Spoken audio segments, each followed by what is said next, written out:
Fellow Nigerians, please, allow me to put it the way the late cerebral politician and legal luminary, Chief Bola Ige, former Governor of Oyo State in the Second Republic, former Minister for Power and Steel and later, Attorney General and Minister Justice under President Olusegun Obasanjo, also known as the Cicero of Esa Oke, would have described it, today may be a day of the long knives within the ruling party, All Progressives Congress, APC. The problem will not be with filling the various positions which exist on the National Executive Committee (NEC) for the ruling party, but with the way and manner in which those positions will be filled, especially those factions of the party that will benefit and those who will not. The position is that barring any unforetold and unforeseen earthquake of monumental proportions, which is very remote indeed, my former governor from Edo State, Comrade Adams Oshiomhole, will be crowned as the new national chairman of APC. His coronation has become a procession and is now going to be no more than a mere formality because there is not a single challenger that can withstand the blistering and overwhelming support my dear brother commands within the rank and file of his party, and his erstwhile challengers, the last being former governor of Cross River State in the Third Republic, Clement Ebri, have now come to that realization and thrown in the towel. I take this opportunity to congratulate Comrade Adams' selection on his unopposed and unanimous nomination and election as the next chairman of APC. I also congratulate all other members of the NEC who will be elected or returned unopposed into various positions in the NEC.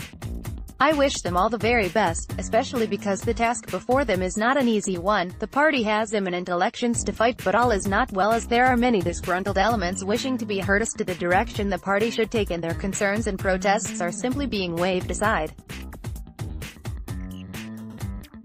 The Oshiomhole NEC deals with this grave issue will be the litmus test of the new executive and may well determine whether it will be boom or gloom and doom for the party at the next polls. History is very strange and dramatic. Comrade Oshiomhole is set to take over from another great man from our dear beloved Edo State, Chief John Odige Oyegun, a former governor of the state like Comrade Adams, and a leading light in the fight for democracy in Nigeria, which led him into forced exile in England. A perfect gentleman, Chief Oyegun led the All Progressive Congress to victory in 2015, ensuring that he achieved the first of leading an opposition party to victory in Nigeria. However, since then he has had to fight an endless war of attrition and rebellion inside his own party.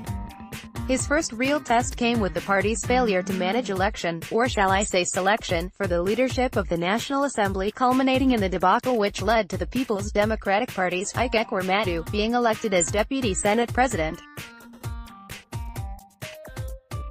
Oyegun's unflinching and unyielding loyalty to President Muhammadu Buhari brought him into frontal collision with those within the party who felt that he did not protect them at all against the onslaught from the presidency. There was also a time the party was having problems with a major pillar of its success in 2015, Chief Bola Ahmed Tinubu, who was supposed to be one of his solid backers in the past.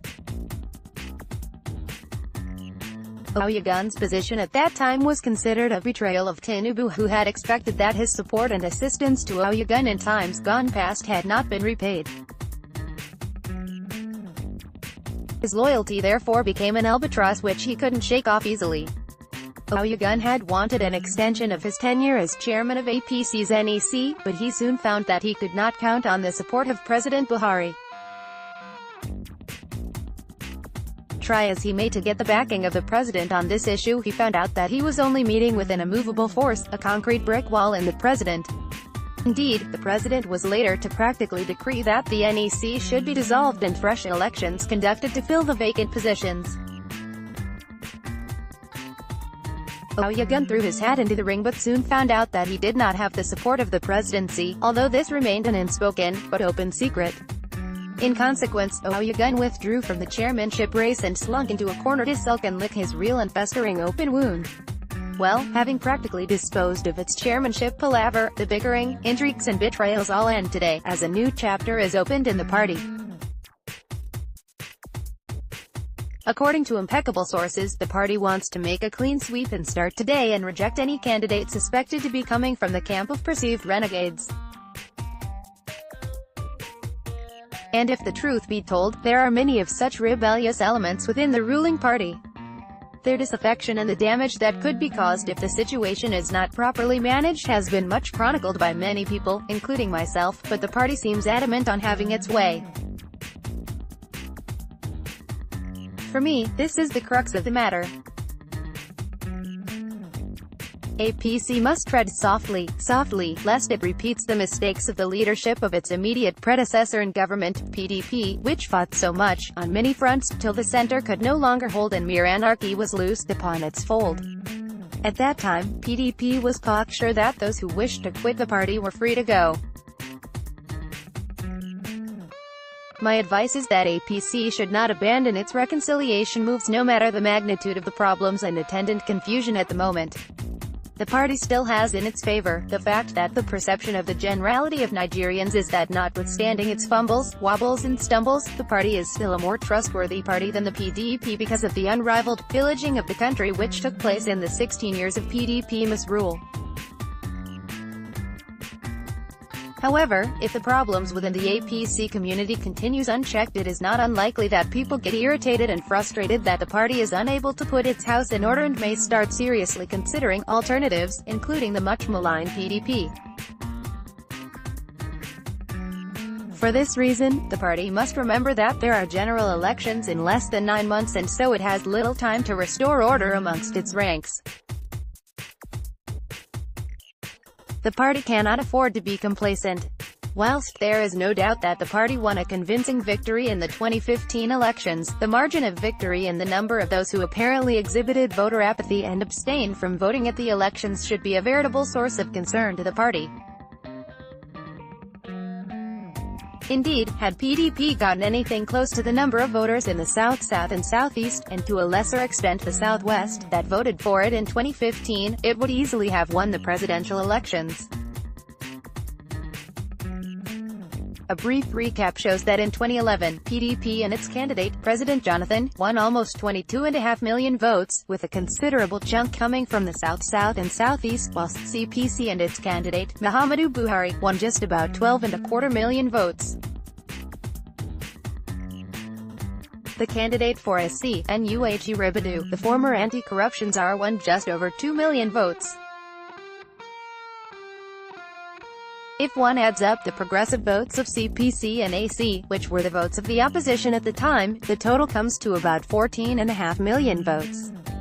The total votes cast in that election was about 38 million votes, and the margin of victory over the opposition was about 8 million votes. In the 2015 elections, President Buhari and the ruling APC, which was an amalgamation of CPC, AC and the new PDP as the major parties, could only manage just under 15.5 million votes. In effect, this was just 1 million more votes than the opposition had garnered in the 2011 elections. On the other hand, PDP could only muster just under 13 million votes. The margin of victory was only just over 2.5 million votes. As can be seen, it was not therefore that the opposition gained a lot of votes as much as that PDP lost almost 10 million votes, which was a clear sign of how badly it was perceived by the people who decided that they would not vote for it. Thus, the numbers must therefore add up, or APC may die a premature death as the ruling party. I'm sure PDP is yet to fully recover from the cataclysmic fall it suffered in 2015. This was how it started, like a joke. I have watched in utter dismay how some party chieftains have been boasting that they will win elections no matter how many people abandon the party. It may turn out to be much more complex than they envisage.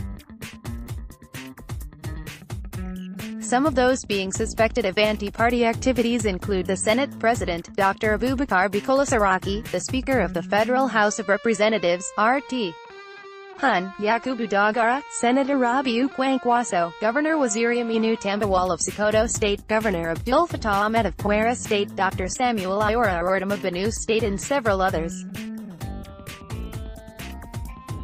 Of course, there has been no love lost between their different camps. It seems the main apparatchik never trusted most of those who joined APC from PDP. They've been treated like second-class citizens. All efforts to reconcile the party have failed so far. If the APC loses only some of the votes that this group commands, it is clear that its wafer-thin majority may disappear, and so will its government, bad PDP or not. That is a chilling prospect for APC to consider when it decides to share the spoils of victory at its national convention today.